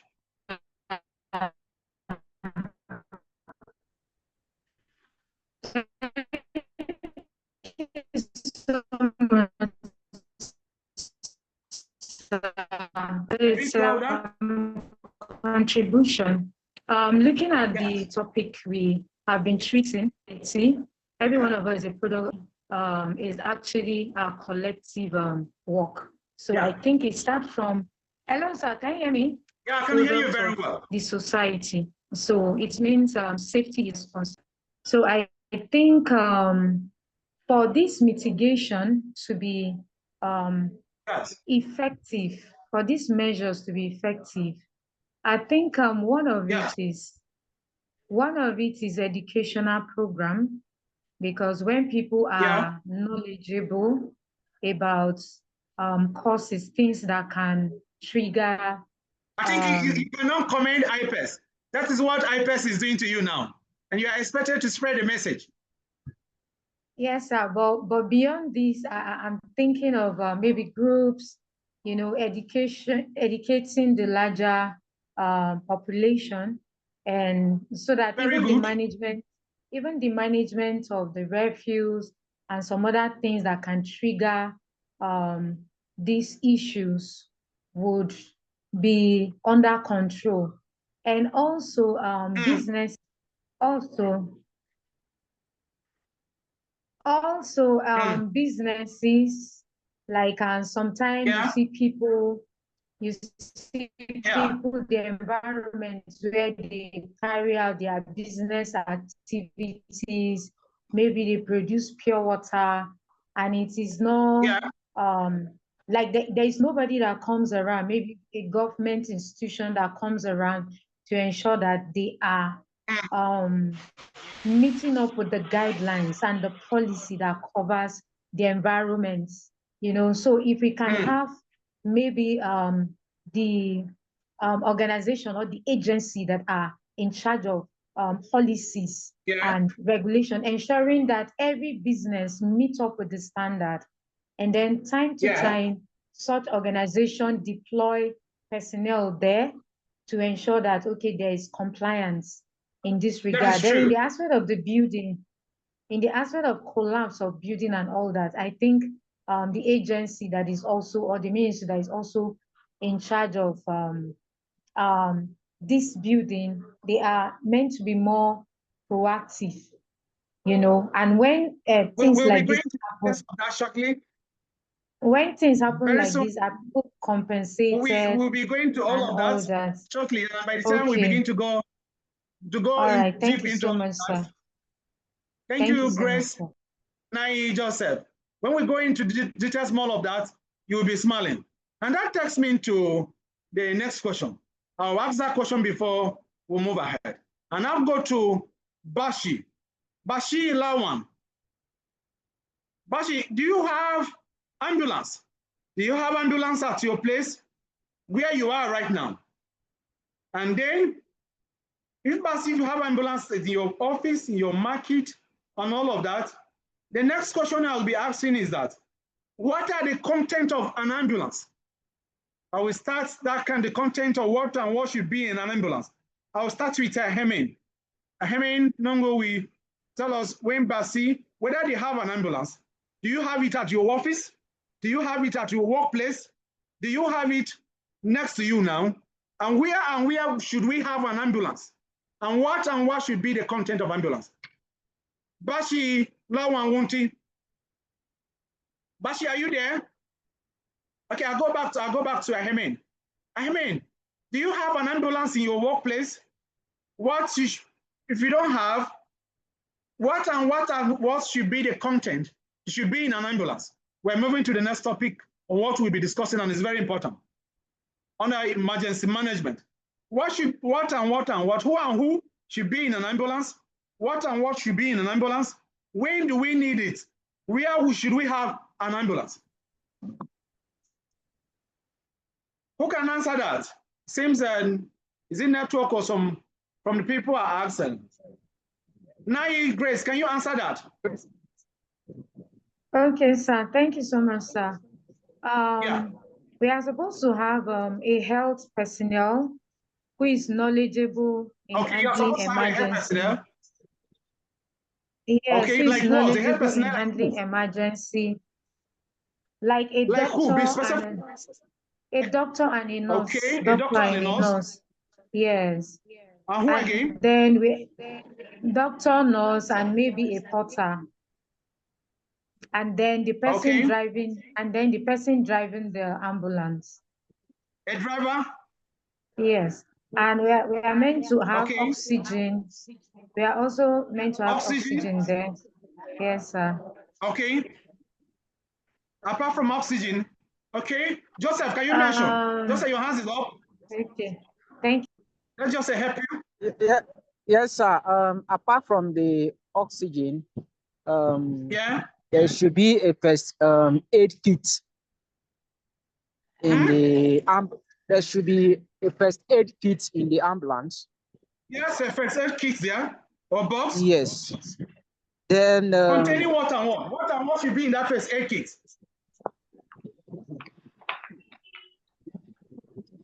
Who can help him? Where Patricia Apusu? Can you help Joseph? We talk about first aid kit. What and what should be in an ambulance?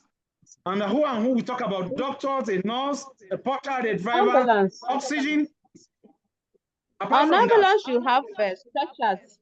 You have stretchers. You have cardiac monitors and ECG machines. Oh, ECG machines. You have ECG machines. What you about have pulse. That's what I want to talk about.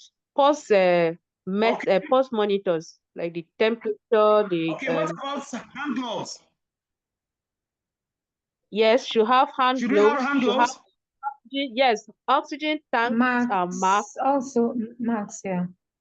Marks. There's something that we have not mentioned. If you want to mention that, then I'll move on and ask the next question. In our ambulance, again, the first aid kit, there's another thing that we need inside for emergency and disaster management, depending on the situation. Bandages and dressing. Bandages materials. Very good. What about glucose?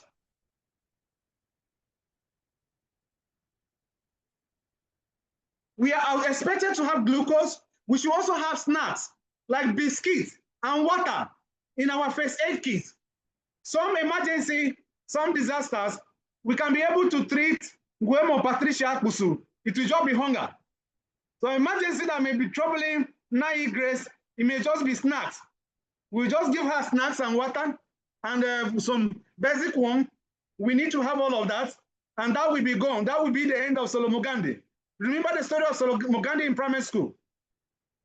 Remember that story? The basic we need to have in all of that. Then the basics we need, and where should we have an ambulance? Chidinma, Ologawala, Chidinma, where should we have an ambulance? Okay, my name is Chidinma Ulogwara. One of the places where we need an ambulance is, I think, the workspace. Sorry, not the workspace, in the hospital. In the hospital and where? Around, even close to the IDP camps. I think they need something like an ambulance because, you know, health issues and so many congestions at the camp. So they need ambulance for emergency cases. I think those are the two places I can remember for now, sir. Thank you very much, Chidinma Ologwala. Chidinma Ologwala, we need an ambulance everywhere. We need it in Uruku. We need it in, even if you are in school, in Joseph Sawantaka University, apart from having it in the clinic. If your students are having lectures, you need an ambulance there. If you are having an occasion, an ambulance should be there. If you are moving about, the reason why you see president, where you see governors, moving with an ambulance is a basic requirement under emergency and disaster management. Anything can happen. The ambulance is supposed to stay even in modern market, even in IDPs, with equipment, with the basics of all that we need mentioned, having everything and having standby, not until when it happens that we begin to look for people, begin to call. It's one of the basic requirements. It's when we study this course as part of one of our reports is that if you are aware there are no ambulances in your ministry now, there is no work now, there is no issues now. When I was doing my lectures, in the presence of the government officials, including them, and His Excellency and Governor and all of that, I told them, it's basic one of the requirement. When you move to develop society, why you see ambulances at the airport, you see them everywhere stationed strategically, is simply because of the issues of emergency. And that is very, very important. With equipment, we train personnel, and we remember, we say, there are a lot of you there, they are volunteers, they are ready, they are working. Joseph, do your hands is up. You want to say something?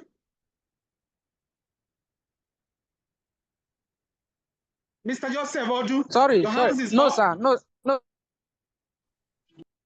Okay, we move on. So we need all of that. And we need all of that because in emergency and disaster management, you generally categorize the response. It's part of the response, as you can see on the board here. It's part of mitigation. It's part of recovery. It's part of disaster risk. It's part of the outcome of the management. But in developing country like Nigeria, it is often misconstrued that an ambulance should be only in the hospital. That is why when you talk about ambulance, they believe that an ambulance is for dead people. If they don't know that it's for you and me, that all of that, it could stabilize in terms of accident and all of that. This is why when you see the Federal Road Safety Corps, most of the time, they move with their stretchers, they move with kids, they move with bus of this. It is part of the training. And most of you, after you're studying here, you may be employed with us. You should be able to educate. You should be able to carry this message as an ambassador for emergency and disasters. That should be what you should be talking about. Then we look at basic issues that we'll be looking at it. Basic issues like, can be talking about like prevention, mitigation. We look at basically what we call preparedness, response and recovery. How we can be able to, emergency management, how we'll be able to look at it. How do we prevent situation? How do we prevent issues of disasters? And that takes me back to what I call a bit of Stella. Stella, how can we be able to prevent man-made flood disasters? Stella Ngufan Abito. Yes, how do we prevent, we're talking about prevention, mitigation, and preparedness. How do we prevent man-made or disaster or some other disaster like flood? How do we mitigate or prevent that kind of occurrence? Good afternoon once again. We can prevent it like flood. Like flood, we can prevent it by creating drainages so that water can flow when it rains. Okay. We have many precautions. We can clean our environment very well and create very good drainages so that it will not affect our environment. That's one of it. Okay.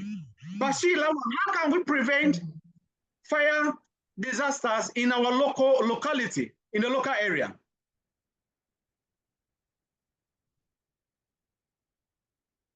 Bashila Wunti.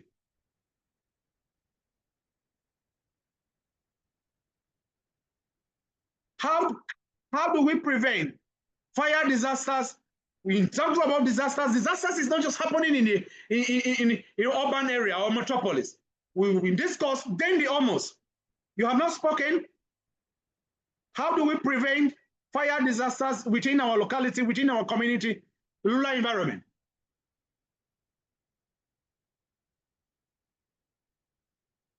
Yeah, Chidiman wants to answer that. Chidiman, please answer that.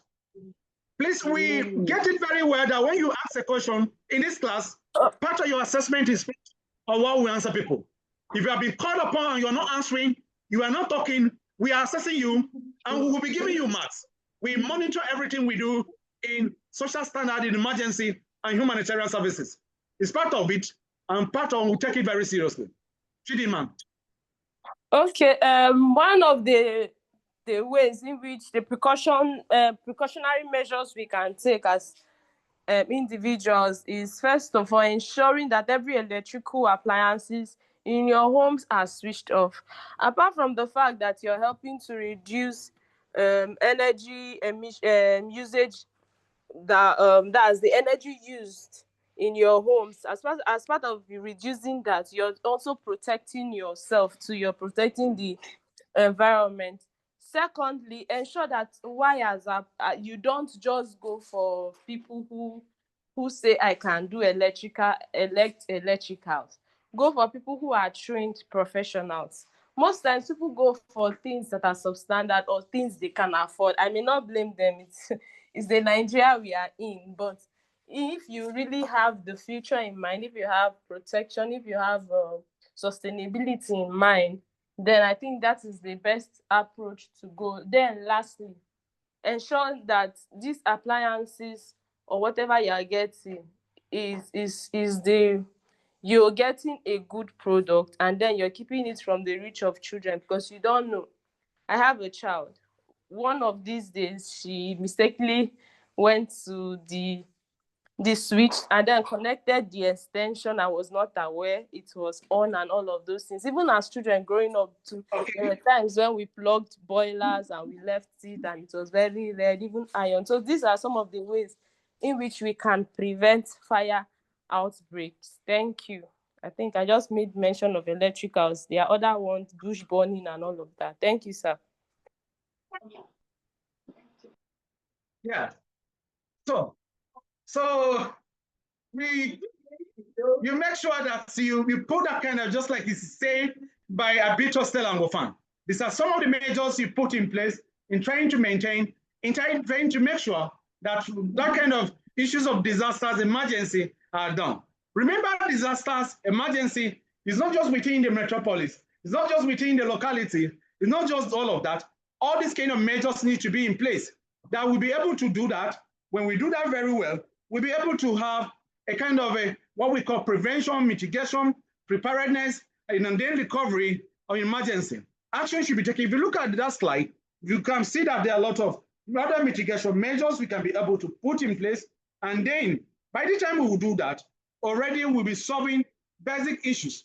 Now, as part of the preparedness, part of preparedness and part of what we did, we have of that is that, look at the next slide. We have what we call basically emergency preparedness. Look at the makeup plan, look at building a kit, look at how you can be able to prepare very well, making sure that you have all we need in a kind of situation. And then you can be able to have in that kit, just like you mentioned, that plan can have, have basic issues that we have. By doing so, you can be able to, as part of preparedness, build your kit, have your personal kit. After this, you should have your personal kit for emergency for your children. Containing, I know most of you had this already. Let's say somebody, you have things like scissors at home, they can be able to do. You have some basic issues that can be used in emergency preparedness and all of that. And then you have some basic that you also need. And then the way you have all of this, you can be able to manage emergency and disasters effectively. So when you do basic part of emergency planning is also what we make sure we have in the kind of the situation. We'll be looking at others' response. This is a response team. And I put it to Ohena Dosu. Ohena, look at the pictures here. What is actually taking place in this very picture? And what do you think the people are doing? Look at that picture. So tell us what is happening in the pictures here and all of them. Professor TR is hailing all of you. He's greeting all of you. He is in part of the lectures and he's hailing you. He's just greeting from Dandy Amos, from Sophia, Nai, and the rest. Professor TR is greeting you here. Yeah, back to you, Sophia. I mean, no, Ohena, this time around. Ohena, please, can you look at that picture? Tell us what is happening there.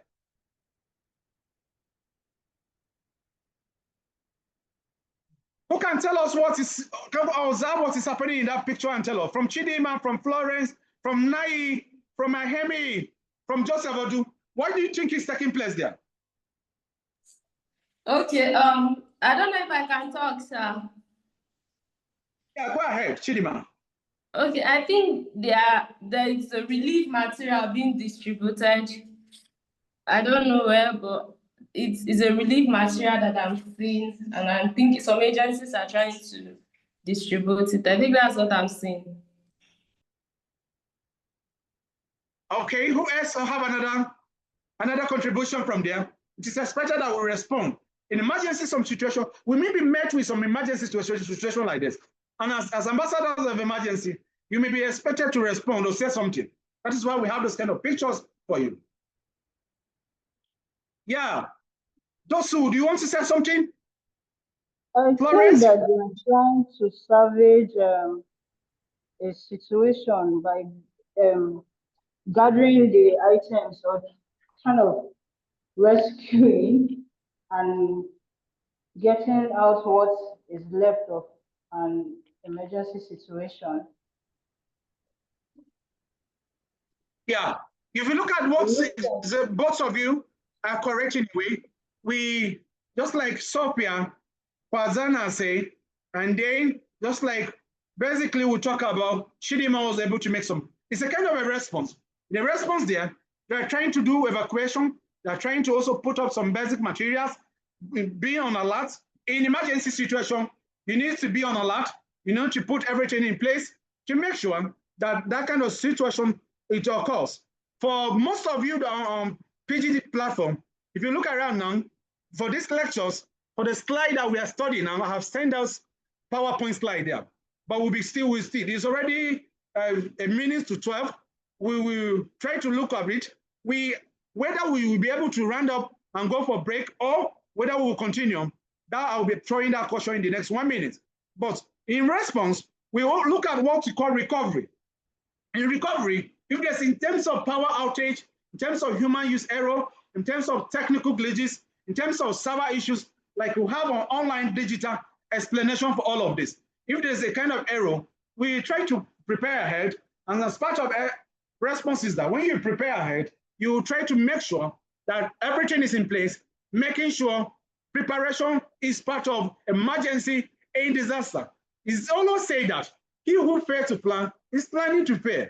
So you need to prepare for your disasters. And remember, we say this is not just government alone, it's part of all of us. It's not just a non-governmental organization alone. It's been part of our volunteers. We should also have some basic things that we may need to contribute in our home, in our community, for Nigeria to get better. Just for us to achieve sustainable development goal that we are talking about, UNDG, and for us to be rated higher. Part of it is that to improve our humanitarian measures. Emergency management can be applied to manage by available resources of the country. Sometimes, just like we say, we may need some external resources of the country, and then request for external assistance. Disaster management is applied to event by managed by local resources. It's a kind of needs. We'll be discussing further on when do we need external assistance for disasters. Then, when do we need situation whereby we can be able to do everything, the community can handle the kind of emergency. We'll be doing all of that. Now it's 12 o'clock. We will put a kind of a test and this come to you. Should we go and break and resume by 1, or should we continue? We will have to hear our opinion. Let me start from Sophia. Sophia, should we go and break and resume? When is this supposed to be our break time? Who is our class governor? Lizzie, our class governor. Eh? I don't think she's taking the course because she's not connected. Okay, she's not connected. Okay. So should we go and break, or should we continue? When is this supposed to break? Sir, we should go on break and resume by 1. No, let's continue. Let's continue and finish by 1. Let's continue and finish by 1. As part of emergency, please, let's continue. I'm making sure. Let's continue and finish by 1. You reject yourself, re-energize, rehabilitate yourselves, empower yourselves. We will go and break. We will resume by 1. Although I will be in the class, if you have any questions, if you have any contributions, you can be able to ask, and we will bless you. Remember, we have our number there. We have our email, including that of distinguished Professor A.A. Naswin. If you have anything, feel free to ask. If you have any contribution in emergency and disasters, it's often said, and I agree, that so sometimes, even when it comes to my wife, my relations, calling me witch is that. It's part of this training. When you sleep emergency. When you go on break, think emergency and humanitarian services. When you go, even when you are eating some snacks or your afternoon, begin to talk about emergency, social standard emergency, and humanitarian services, so that together our society will be better. You should also be alert. That is why, even when I put on my phone, when it is on silent, when it is over, once I see a blink of, already I've picked it, even when I'm sleeping, not twice. So for now, we will go on break and we will resume by 1. And now we urge all of you to be on time so that we can do. When we come back, we will be discussing what we call stakeholders involved in disaster management. We'll look at them one-on-one, which is their role, who is supposed to do this one, who is supposed to handle this, who is supposed to do, what is the role of NEMA? We were looking at the law of SEMA, international organization, their NGO, who should collaborate and coordinate. Thank you very much. God bless you as we go on break. And bye-bye for now. If there's any question, any addition, any contribution from Joseph Odu, from Abite Stella, Nai Grace, from Heme Nogo, you go on break. Thank you and God bless you. Thank you, sir. Thank you, sir. Thank you very much. I won't come on, go. Thank you very much. Thank you.